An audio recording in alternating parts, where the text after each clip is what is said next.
नमस्कार दोस्तों, स्वागत है आपका गोयला क्लासेस में। आज के लेक्चर में हम बात करने वाले हैं HCS 2011 के अंदर मेंस में आपका क्वेश्चन आया था, जो कि आपकी इंडियन नेशनल एनवायरनमेंट पॉलिसी 2006 के ऊपर था। ये काफ़ी ज़्यादा इंपॉर्टेंट क्वेश्चन था उस टाइम के हिसाब से। तो अभी भी खैर आपको ये क्वेश्चन जो है आ सकते हैं, एनवायरनमेंट के क्वेश्चन जो है आने डेफिनेटली बनते हैं। ये कुछ ऐसे टॉपिक्स होते हैं जिनके ऊपर हर किसी एग्जाम के अंदर क्वेश्चन आते हैं। तो चलिए लेक्चर की शुरुआत करते हैं। जो सवाल था, अगर आप समझ गए होंगे, explain the objective of the Indian national environment policy 2006। Simply आपको ये जो पॉलिसी है इसको एक्सप्लेन करना था और इसके जो ऑब्जेक्टिव हैं उसके बारे में बताना था। देखिए, आगे बढ़ने से पहले आपको एक सिंपल सी चीज बता देते हैं। गवर्नमेंट ऑफ इंडिया या फिर किसी भी दूसरे देश की जो कंट्री है वो हमेशा कोशिश करती हैं कि जो हमारा इन्वायरमेंट है उसको कंजर्व किया जा सके, जो बायोडाइवर्सिटी है, इकोलॉजी है, उन सभी चीजों को कंजर्व करके रखा जा सके। अब इन्हीं के ऊपर जो डिफरेंट कंट्रीज हैं उनकी जो गवर्नमेंट है वो पॉलिसीज लेके आती हैं। उसी ही तरह से जो भारत की सरकार है वो भी बहुत सारी पॉलिसीज लेके आई हैं प्रीवियसली। एग्जाम्पल के तौर पर अगर बात की जाए तो वाइल्ड लाइफ प्रोटेक्शन एक्ट 1972 के अंदर आया था। उसके बाद आपका वाटर कंजर्वेशन के ऊपर 1974 के अंदर आया था। और उसी दिशा में अगर देखा जाए तो आपकी ये डिफरेंट जो दूसरी पॉलिसीज देखने को मिलती हैं, जैसे कि आपका नेशनल फॉरेस्ट पॉलिसी 1988 और या फिर आगे national conservation strategy policy statement environment development 1992 और policy statement abatement of the pollution 1992, national agriculture policy 2000 और national pollution policy 2000, national water policy 2002। तो ये सब चीजें जो मैं आपको बता रहा हूँ ये क्या है कि आपका जो ये इन्वायरमेंट नेशनल एनवायरमेंट पॉलिसी 2006 आई थी इसके जो बैकग्राउंड की अगर बात की जाए तो ये सब पॉलिसीज इसके बैकग्राउंड में देखने को मिलेगी कि किस तरह से जो गवर्नमेंट ऑफ इंडिया है वो कोशिश करती है कि जो इन्वायरमेंट है उसको प्रोटेक्ट किया जा सके और टाइम टू टाइम जो इस तरह की जो पॉलिसीज हैं वो सरकार के द्वारा लेके आई जाती हैं। इनका रीजन क्या होता है? देखिए, कई रीजंस बनते हैं इसके। सबसे पहले तो एक बेसिक रीजन यही होता है कि अगर इन्वायरमेंट हमारा प्रोटेक्ट रहेगा, उसको कंजर्वेशन मिलेगी, तो क्या होगा, जो ह्यूमंस है उनको रिसोर्सेज मिलेंगे, जो सिविलाइजेशन है, ह्यूमैनिटी है, उसको आगे ग्रो करने का वक्त मिलेगा, टाइम मिलेगा। लेकिन अगर ये जो कंजर्वेशन है इन्वायरमेंट की हम नहीं कर पाते हैं और कंटिन्यूसली, इससे होता क्या है, इन्वायरमेंट कंजर्वेशन नहीं होगा, फॉरेस्ट नहीं बचेंगे, हमारे जो नेचुरल इन्वायरमेंट है वो नहीं बचेगा, तो उससे क्या होगा, हमारी जो अर्थ है उसके ऊपर काफी ज्यादा प्रभाव पड़ेगा और वो नेगेटिव इंपैक्ट होगा, जिसकी वजह से क्या होगा कि हमारी जो अर्थ है उस पर टेम्परेचर जो होगा वो इंक्रीज कर जाएगा और जो कई तरह के हेल्थ इश्यूज हैं वो देखने को मिलेंगी। तो इसी डायरेक्शन में अब अगर हम सिर्फ एक इन्वायरमेंट को टारगेट करते हैं और इन्वायरमेंट के ऊपर ही अच्छी पॉलिसीज लेके आते हैं और उन पॉलिसीज का जो रिजल्ट है वो भी हमें देखने को मिलता है, तो वो ना सिर्फ इन्वायरमेंट को प्रोटेक्ट करेगा बल्कि कई दिशाओं में उसका जो इफेक्ट हमें देखने को मिलेगा, चाहे वो हेल्थ सेक्टर हो, चाहे वो टूरिज्म सेक्टर हो या कोई और भी सेक्टर हो, उन सभी जगहों में इसका फायदा होता है। इसलिए जो गवर्नमेंट जो है पॉलिसीज लेके आती है टाइम टू टाइम। अब ये जो इतनी सारी पॉलिसीज यहाँ पर लिखी हुई है, जो सरकार के द्वारा टाइम टू टाइम लेके आई गई है, उसी दिशा में 2006 के अंदर ये आपकी नेशनल एनवायरमेंट पॉलिसी लेके आई गई थी। अब ये जो नेशनल एनवायरमेंट पॉलिसी है, इसके अंदर क्या क्या चीजें थी जो गवर्नमेंट ने चाही थी, जिसके लिए जो ये पॉलिसी थी प्रपोज की गई थी या फिर लाई गई थी। It is intended to be guide to the action किस तरह से क्या लेना है हमें आने वाले फ्यूचर को ध्यान में रखते हुए। रेगुलेटरी रिफॉर्म्स की क्या क्या रेगुलेशंस है जो सरकार की तरफ से चिन्हित की गई थी या फिर उसके अंदर लिखी गई थी कि आने जो दूसरी आपकी एजेंसीज हैं, चाहे मिनिस्ट्रीज की हम अगर हम बात करें, चाहे वो रेलवे हो या फिर रोड ट्रांसपोर्टेशन मिनिस्ट्री हो या फिर मिनरल्स वाली हो, कोई भी मिनिस्ट्री हो, अब डिफरेंट डेवलपमेंट प्रोजेक्ट चले होते हैं, तो उन डेवलपमेंट प्रोजेक्ट्स में किस तरह से हमें जो प्रोजेक्ट है अपने रन करने हैं ताकि जो इन्वायरमेंट है उसको कंजर्व किया जा सके, कम से कम नुकसान पहुंचाते हुए डेवलपमेंट जो है उसको जारी रखा जा सके, क्योंकि विकास के जो कार्य हैं उनको भी बंद नहीं किया जा सकता। तो इसके अंदर पॉलिसी के अंदर क्या था, रेगुलेशंस थे, एक गाइडिंग प्रिंसिपल्स थे, जो कि जिनके अकॉर्डिंगली ही जो गवर्नमेंट है उसके जो डिफरेंट डिपार्टमेंट्स हैं या फिर इंडिविजुअल हैं उनको वर्क करना था। Programmes and project for the environmental conservation, programmes और प्रोजेक्ट जो थे वो इंप्लीमेंट किए गए। Review enactment of the legislation by the central, state and the local government, review किया जाने लगा डिफरेंट जो पॉलिसीज हैं उनको, और एनेक्टमेंट मतलब कई तरह के और जो रूल रेगुलेशन लॉज जो हैं वो लाए गए स्टेट गवर्नमेंट के द्वारा, लोकल गवर्नमेंट्स के द्वारा, इस जो आपकी एनवायरनमेंट पॉलिसी 2006 थी उसके टारगेट्स को मीट करने के लिए। The dominant theme of this policy is While conservation of the environmental resources, it is necessary to secure livelihoods and well-being of the all. The most secure basis of the conservation is to ensure that people dependent on the particular resource obtain better livelihoods from the act of conservation than from degradation of the resources. Point क्या है यहाँ पर कि ये जो policies लाई गई थी, इस पॉलिसी के अंदर क्या था कि जो कंजर्वेशन है वो तो की जाए, बेसिक चीज है, कोई भी समझ जाएगा कि इन्वायरमेंट पॉलिसी लेके आई जा रही है तो उसके अंदर कंजर्वेशन की तो बात होगी ही। साथ में क्या था, इसके अंदर जो लोग डिपेंडेंट थे इन्वायरमेंट से, जो चीजें मिलती हैं, जैसे कि ट्राइबल एरियाज के लोग हैं, आदिवासी जो लोग हैं, या फिर गांव में रहने वाले जो लोग हैं, जो ये जो इन्वायरमेंट से या फिर जो हमें जंगलों से, फॉरेस्ट से जो चीजें मिलती हैं उनके ऊपर डिपेंडेंट है, उनकी जो जिंदगी है, लाइवलीहुड है, डिपेंडेंट है उस चीज के ऊपर, तो उनके लिए उनकी जो राइट्स है उनको सिक्योर किया जाए। राइट्स की अगर बात आती है, देखिए तो इंडिया के अंदर एक मुद्दा जो हमने प्रीवियस वीडियोज में भी कवर किया था, नक्सलिज्म का है। और नक्सलिज्म का जो बेसिक एक इशू है, जो शुरुआत होती है नक्सलिज्म की, उसके पीछे का रीजन यही था कि जो नक्सलाइट जो लोग थे, अभी जो है नक्सलिज्म को जो फॉलो करते हैं, आर्म्स जिन्होंने उठा रखे हैं देश के खिलाफ, उनका मानना यह था कि जो गवर्नमेंट है वो बिना किसी वजह के, बिना उनसे उनके एरिया में परमिशन लिए बगैर वहां पे डेवलपमेंट प्रोजेक्ट को स्टार्ट कर दिया गवर्नमेंट ने, और किसी भी तरह से कंपनसेट नहीं कर रही है वो ट्राइबल लोगों को, या फिर उनके जो राइट्स हैं, हितों की रक्षा नहीं कर रही है, क्योंकि ट्राइबल लोगों का मानना ये होता है कि जो फॉरेस्ट एरिया है वो उनकी खुद की जमीन है, खुद की धरोहर है। तो यही सब चीजें क्या थी, एक तो कंजर्वेशन की बात होगी, दूसरा उन लोगों की जो राइट्स है उनको भी प्रिजर्व करना था जो कि इन एनवायरनमेंट के ऊपर डिपेंडेंट होते हैं। तो इस वजह से जो आपकी पॉलिसीज हैं वो लेके आएगी। The policy also seek to stimulate partnership of the different stakeholder. इस पॉलिसी के अंदर जो डिफरेंट पार्टनरशिप थी, डिफरेंट स्टेक होल्डर्स थे, उनकी पार्टनरशिप पे भी जोर दिया गया। अब कौन कौन से हैं वो, जैसे कि public agencies, local communities, academic and the scientific institutions, ताकि ये मिलकर काम करें। पब्लिक का रोल भी बनता है, सिर्फ सरकार के ही पॉलिसीज लेके आ जाने से कुछ नहीं होता, जो पब्लिक है उसकी भी बहुत बड़ी जिम्मेदारी होती है उन पॉलिसीज को अच्छे से इम्प्लीमेंट करना और उनकी जो इम्प्लीमेंटेशन है उसमें हेल्प करना। तो ये जब भी जो स्टेक होल्डर्स हैं, मतलब कि अलग अलग जो लोग हैं या डिपार्टमेंट्स हैं, उनको इकट्ठा करने का भी प्रोविजन उसके अंदर था। The investment community and international development partners in harnessing their respective resource and strengthen to the environmental management. और ये दूसरे डिपार्टमेंट बनते हैं, जैसे कि इंटरनेशनल भी आपके जो कम्युनिटी है या फिर इन्वेस्टमेंट कम्युनिटी जो इन्वेस्ट करते हैं, जैसे कि मैन्युफैक्चरिंग सेक्टर की बात करें तो जो कंपनीज वगैरह लगाते हैं उन सब के लिए एक एग्जांपल के तौर पे अगर बात की जाए तो जो आपकी कंपनीज होती हैं उनको ऐसा एक प्रोविजन है आपके इंडस्ट्रियल पॉलिसी के अंदर या एनवायरमेंट पॉलिसी के अंदर कि जो कंपनीज आपकी लगाई जाएंगी उनके बाद उस कंपनी की एक सोशल रिस्पॉन्सिबिलिटी बनती है जिस एरिया में वो लगाई जा रही है, ताकि वहां पर जो भी पॉल्यूशन होगा या फिर जो पेड़ काटे गए हैं, जमीन का जो डिग्रेडेशन होगा due to the pollution that is coming from that industry, तो उस कंपनी की जिम्मेदारी बनती है कि वो क्या है, किसी तरह से वहां के जो लोग हैं उनके जो है रिसोर्सेज में उनको प्रोवाइड करने में फायदा करें, चाहे वहां पर स्कूल खोलें, चाहे रोड बनाएं, चाहे पेड़ लगाएं, किसी भी तरह से सोशल रिस्पॉन्सिबिलिटी उस कंपनी की बनती है। तो ये सब जो स्कीम्स है गवर्नमेंट की तरफ से लेके आई जाती हैं। अब इस स्कीम का मैंने आपको बता दिया कि उसका क्या क्या जो था इस स्कीम के अंदर देखने को मिलेगा और इसके ऑब्जेक्टिव क्या थे। This objective relate to the current perception of the key environmental challenges. जो इन्वायरमेंटल चैलेंजेस देखने को मिल रहे थे उस टाइम पे, तो उनको एड्रेस करने के लिए जो पॉलिसी लेके आई गई थी, इसमें बात की जा रही है conservation of the critical environmental resources. Critical environmental resources कुछ ऐसे रिसोर्स जो है, तो रिसोर्स है, संसाधन है, बट वो क्या है, काफी कम है, उनकी रिजर्वेशन की, उनको प्रिजर्व करने का, उनके बारे में बात की गई थी। To protect and conserve the critical ecological system and resources and invaluable natural and the man made heritage which are essential for the life support, livelihoods, economic growth and the broad conception of human well-being। तो human wellbeing के लिए जो आपका environment है उसमें man made हो चाहे nature के द्वारा बनाए गए हो, ऐसे क्रिटिकल रिसोर्सेज जिनका खत्म होने की कगार पे हैं जो, या फिर उनको संरक्षण की जरूरत है, उनकी प्रिजर्वेशन की, कंजर्वेशन की बात की गई थी।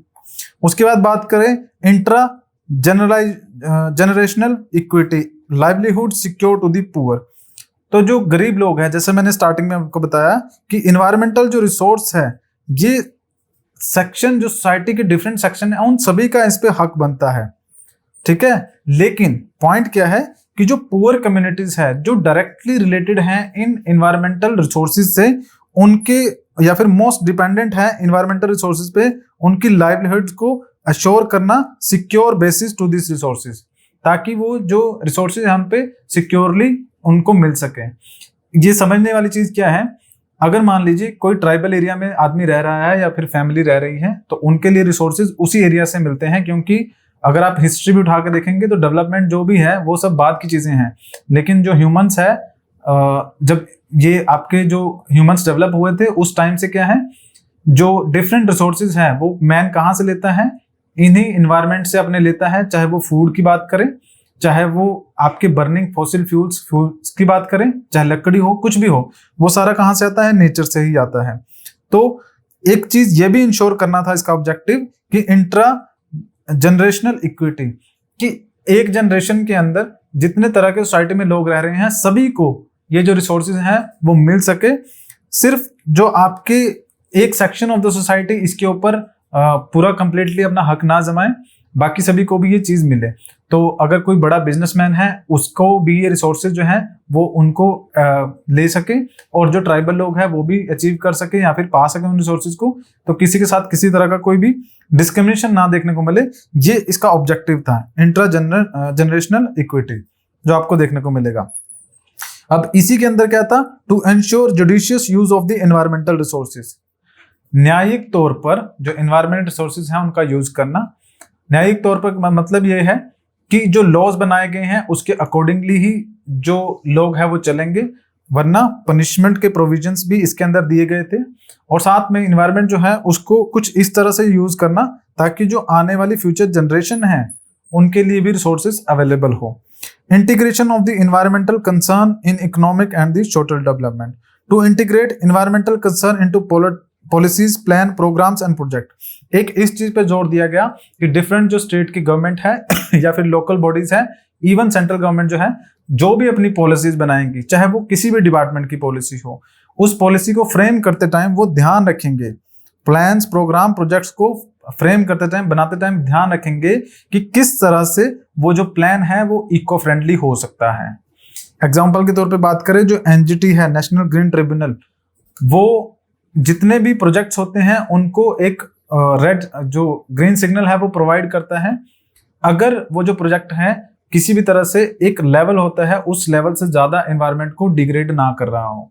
अभी वेस्टर्न घाट की अगर मैं बात करूं तो वेस्टर्न घाट के अंदर डिफरेंट जो प्रोजेक्ट है वो चल रहे हैं, चाहे वो डैम को लेकर है, चाहे वो रोड को लेकर है। वेस्टर्न घाट्स का जो मुंबई वाला हिस्सा है, वेस्टर्न घाट के वेस्ट वाला जो हिस्सा है, उसको ईस्ट के साथ कनेक्ट करने की बात हो रही है। तो इसमें बहुत सारे प्रोजेक्ट हैं जिन पे एनजीटी ने, नेशनल ग्रीन ट्रिब्यूनल ने बैन लगा रखा है, क्योंकि क्या है उसके अंदर बहुत सारे पेड़ काटे जा रहे हैं, जो नेचुरल हैबिटेट है उसको डिस्टर्ब किया जा रहा है। तो ये सब चीजें भी इस पॉलिसी के अंदर था। Enhancement of the resources of the environmental conservation, कि रिसोर्सेज का एनहेंसमेंट करना है to ensure higher resources flow comprising finance, technology, management skill, traditional knowledge and social capital for the environmental conservation through the mutually benefited multi-stakeholder partnership between local community, public agencies, academic, research community, investors, multilateral and the bilateral development partners। Enhancement किस तरह से होगी natural resources की, कि ये जो natural resources nature के द्वारा हमें प्रोवाइड की जा रहे हैं, इनके ऊपर ज्यादा से ज्यादा जो फाइनेंशियल सपोर्ट है दी जाए। फाइनेंशियल सपोर्ट का मतलब ये है कि अगर मान लीजिए कोई मान लीजिए एक जगह पर आप कहीं पर भी फैक्ट्री, कुछ भी इंडस्ट्री लगाने की बात हो रही है, वहां पर अगर आप 10 पेड़ काटते हैं तो आपको उसके अपोजिट में क्या है 20 पेड़ लगाने हैं, 30 पेड़ लगाने हैं। अब उसके लिए जो फाइनेंसेस हैं वो प्रोवाइड करने पड़ेंगे, और उसके साथ में जो लोकल वहां की कम्युनिटी है, उसके साथ इन्वेस्टर जो है, रिसर्च कम्युनिटी है, अलग अलग जितने भी सेक्शन ऑफ द सोसाइटी हैं, उन सभी का साथ की जरूरत पड़ेगी। उसके बाद बात करें the objective stated above to be realized through the various strategy intervention by the different public authorities at the center, state and the local government level. तो जितने भी ऑब्जेक्टिव अभी तक हमने गिनाए हैं कि इस पॉलिसी के अंदर क्या क्या प्रोविजन रखे गए थे, उनको अचीव कैसे करेंगे, सेंट्रल अथॉरिटी, पब्लिक अथॉरिटी और जो लोकल अथॉरिटी है उनके साथ मिलकर, and also be the basis of the diverse partnership. The strategic intervention beside legislation and the evolution of the legal doctrine for the realisation of the objectives may be premised on the set of ambiguously stated principle depending upon the relevance, feasibility, relation to the cost। कहने का मतलब सिर्फ इतना सा है कि ये जितने भी ऑब्जेक्टिव आपके ऊपर डिसाइड किए गए थे, मतलब जो हमने डिस्कस किए हैं, इन ऑब्जेक्टिव को अचीव करने के लिए जो डिफरेंट जो गवर्नमेंट है आपकी, चाहे लोकल है, स्टेट है या फिर सेंट्रल गवर्नमेंट है, उनको मिलकर काम करना पड़ेगा। और ये जो ऑब्जेक्टिव्स हैं इनको फुलफिल करने के लिए जितने भी जो भी कोशिश बन सकती है, जो भी चीजें वो कर सकते हैं, उन सब चीजों में सेंट्रल गवर्नमेंट, स्टेट गवर्नमेंट या फिर लोकल गवर्नमेंट को आगे आना चाहिए। चाहे वो टेक्नोलॉजी के थ्रू कर सकें, चाहे वो किसी और मीडियम के थ्रू है, लेकिन एनवायरनमेंट को जो प्रोटेक्ट करना है वो आपका इन सभी की रिस्पॉन्सिबिलिटी बनती है। अब ये ऑब्जेक्टिव को अचीव करने के लिए जरूरी है कि ये सभी जो साथ में मिलकर काम करें। The following principle may accordingly guide the activities of the different actors in this relation to the policy. अब ये जो पॉलिसी है इसको इंप्लीमेंट करने के लिए डिफरेंट जो एक्टर्स हैं, एक्टर्स इन द सेंस जो यहाँ पर लोग जिनको साथ में मिलकर काम करना पड़ेगा, वो कौन कौन से हैं? Human beings are at the centre of the sustainable development concern. तो हम बहुत बार ये टर्म सुनते हैं सस्टेनेबल डेवलपमेंट, तो इसके लिए क्या है ना, ह्यूमन बींग्स, मतलब कोई सरकार अकेले कुछ नहीं कर सकती है, चाहे वो सेंटर की हो, स्टेट की हो। इसके लिए एक एक इंडिविजुअल जो है उसको साथ में मिलकर काम करना पड़ेगा, तब जाके सस्टेनेबल डेवलपमेंट का जो कंसर्न है उसको एड्रेस किया जा सकता है। Human beings are the same centre of the concern for the sustainable development. They are entitled to a healthy productive life in harmony with the nature. तो अगर हम आज की बात करें, हमें तो क्या है, रिसोर्सेज मिल रहे हैं, और हो सकता है हमारे आने वाली जो कुछ डिकेड्स आएंगे उसमें भी ये रिसोर्सेज अवेलेबल हो, लेकिन कम हो जाएंगे। लेकिन उसके बाद की जो जनरेशन है उनको तो रिसोर्सेज अवेलेबल नहीं होंगे अगर जिस तरह से हम अभी इनका यूज कर रहे हैं उसी तरह से कॉन्टिन्यूसली करते रहे। तो एंटाइटल्ड है हमारी आने वाली जनरेशन भी, वो भी एंटाइटल्ड है कि उनको भी ये नेचुरल रिसोर्सेज मिले, ताकि जो उनकी भी जिंदगी है, लाइफ है, वो इजिली चल सके और एक नेचुरल इन्वायरमेंट में वो रह पाए। सो राइट टू डेवलपमेंट, एक नई चीज जो देखने को मिलते हैं, right to development must be fulfilled so as to equitably meet developmental and the environmental needs of the present and the future generation. इसके अंदर ये है कि राइट टू डेवलपमेंट एक बहुत अच्छी इंपॉर्टेंट चीज है। देखिए, हम जब भी नेचर के बारे में बात करते हैं तो हम कहते हैं कि इतने सारे डेवलपमेंट प्रोजेक्ट चल रहे हैं या इंडस्ट्री चल रही है। जैसे कि अगर उत्तराखंड की बात करें, वहाँ पे जो जोशीमठ में हुआ था, लैंडस्लाइड चल रही थी, वो डेवलपमेंट की वजह से ही चल रही थी। बट इसका अपोजिट में हम रिस्पॉन्स ये नहीं दे सकते कि हमें डेवलपमेंट प्रोजेक्ट बंद कर देने चाहिए, उनको चलाना भी जरूरी है, क्योंकि विकास किसी भी ह्यूमन का तभी होगा जब एक नेशन का विकास होगा, जब एक देश का विकास होगा, तभी एक इंडिविजुअल का जो विकास होगा। लेकिन हमें वो विकास करते टाइम इस बात का ध्यान देना है कि जो नीड्स हैं प्रेजेंट जनरेशन की वो तो मीट करे, लेकिन जो फ्यूचर जनरेशन है उनकी भी जो नीड्स हैं उनको भी पूरा किया जा सके। हमें इस तरह से डेवलपमेंट करनी है, रैशनलाइज डेवलपमेंट करनी है। Economic efficiency in various public action for the environmental conservation, economic efficiency would be sought to be realise. हमें डेवलपमेंट करते टाइम, एनवायरमेंटल कंजर्वेशन करते टाइम इकोनॉमिक एफिशिएंसी को भी ध्यान में रखना पड़ेगा। This principle require that the service of the environmental resources be given economic value, such value to count equally with the economic values of other goods and services in analysis to the alternative courses of the action। कहने का मतलब ये है कि जो हमारे पर्यावरण के जो डिफरेंट संसाधन हैं उनको भी उतनी ही तवज्जो दी जाए, उनको भी इतनी प्रेफरेंस ही दी जाए जितनी हम किसी दूसरी और चीज़ को देते हैं। जैसे कि एक एग्जांपल के तौर पे मैं आपको बताऊं, वर्ल्ड के कुछ लीडर्स ऐसा मानना है उनका, जैसे कि ये जो क्लाइमेट चेंज है, एनवायरनमेंट कंजर्वेशन है, ये कोई टॉपिक ही नहीं है डिस्कशन का। ओके, तो ऐसा नहीं होना चाहिए। जो एनवायरनमेंट चेंज है या फिर क्लाइमेट चेंज है, एनवायरनमेंटल कंजर्वेशन है, ये काफ़ी इंपॉर्टेंट आस्पेक्ट है आजकल ह्यूमन लाइफ का। तो इसको जो वैल्यू है, इसकी वैल्यू भी वैसी उसी तरह से गवर्नमेंट की पॉलिसीज़ में होनी चाहिए या सरकार के पास होनी चाहिए जिस तरह से कोई दूसरी किसी भी चीज़ को होती है, लाइक अनएम्प्लॉयमेंट हो गया या फिर जॉब क्रिएशन हो गया, उसी तरह से इन्वायरमेंट एक मेन कंसर्न होना चाहिए। Entitles with the incomparable values, significant risk of the human health, life and the environmental life support system beside the certain other unique natural and the man made entities which may impact well being broadly conceived of the large number of the person may be considered as the incomparable in that individual or the societies would accept the risk of compensation in the money and the conventional good and services। कहने का मतलब ये है कि जो environment है आपका, तो आगे ये है आपका legal liability। The present environmental redressal mechanism is predominantly based on the doctrine of criminal liability which have not proved sufficiently effective and need to be supplemented। कहने का मतलब ये है, और ये पब्लिक ट्रस्ट डॉक्ट्रिन भी इसके साथ में आएगी, कि जो ऑलरेडी हमारे जितने भी एनवायरनमेंट प्रोटेक्शन को लेकर एक्ट्स हैं, लॉज हैं, उनमें ये डॉक्ट्रिन फॉलो की जाती है जिसमें लीगल लायबिलिटी होती है कि कोई भी किसी तरह से इन्वायरमेंट को नुकसान पहुंचाता है तो उस केस में उसके अंदर जो पनिशमेंट्स है वो ऑलरेडी मेंशन्ड है। लेकिन सिर्फ ये जो आपकी लीगल लायबिलिटी वाली डॉक्ट्रिन है, सिर्फ इसके थ्रू हम इन्वायरमेंट को कंजर्व नहीं कर सकते, because it is not possible कि जो गवर्नमेंट है वो अपने ऑफिसर्स को, फॉरेस्ट वाले ऑफिसर्स को, फॉरेस्ट गार्ड्स को या फिर पुलिस को हर जगह पे इम्प्लीमेंट करके रखे कि किस तरह से जो क्या है कोई गलत काम ना हो।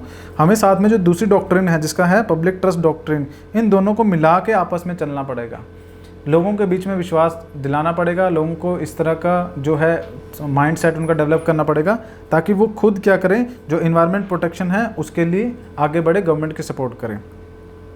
Action plans would need to be prepared on identify themes of the concerned agencies at all level of the government, कि गवर्नमेंट की जो डिफरेंट एजेंसीज हैं वो हर एक लेवल पे एक्शन प्लान जो है उसे बनाए, चाहे वो स्टेट की बात हो, यूटी की, और लोकल हो।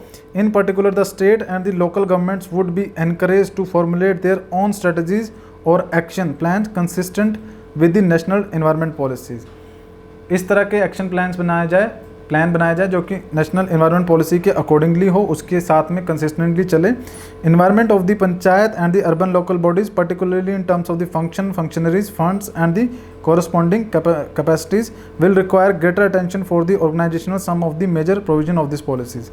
तो इस पॉलिसी के जो कुछ मेजर प्रोविजंस हैं उनको अचीव करने के लिए ये जो हमारे जो फंक्शनरीज हैं जैसे कि लोकल बॉडीज़ होगी, इनको क्या करना पड़ेगा, अर्बन लोकल बॉडीज़ या फिर पंचायत होगी, इनको आगे आना पड़ेगा।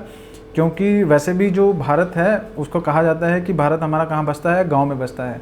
तो कोई भी पॉलिसी है अगर उसको ग्रास रूट लेवल से हम टारगेट करना चाहते हैं तो हमें गांव में ही जाना पड़ेगा, क्योंकि वो लोग सबसे ज़्यादा नज़दीक है नेचर के। सो वहाँ पर अगर एक जो चीज़ है वहाँ से शुरुआत करेंगे और गवर्नमेंट भी कोशिश करेगी सेंटर या स्टेट लेवल पे, तो हम इन टारगेट्स को ईजिली अचीव कर सकते हैं। तो फिलहाल इस पॉलिसी के अंदर इतना ही है। आगे आप देखेंगे कि हमारा गोयला क्लासेस की तरफ से एक कोर्स है जो कि 6999 का है। इस 6999 के कोर्स के अंदर आपको हमारे जो प्रीमियम लेक्चर्स है और स्टडी मटेरियल है दोनों मिल जाएगा। आप इसके अलावा हमारा ये अलग कोर्स है जो कि 9999 का कोर्स है। इसके अंदर आपको स्टडी मटेरियल और प्रीमियम लेक्चर साथ में टेस्ट सीरीज़ भी देखने को मिलेगी। ये टेस्ट सीरीज़ के अंदर आपको क्वेश्चंस मिलेंगे जिसमें आपको क्या होगा कि क्वेश्चन हमारी तरफ से प्रोवाइड किए जाएंगे जो आपको काफ़ी ज़्यादा हेल्प करेंगे मेंस आंसर राइटिंग के अंदर, और उसके जो सॉल्यूशंस है वो भी प्रोवाइड किए जाएंगे। हमारे द्वारा जो कॉपी चेकिंग है वो भी आपकी की जाती हैं।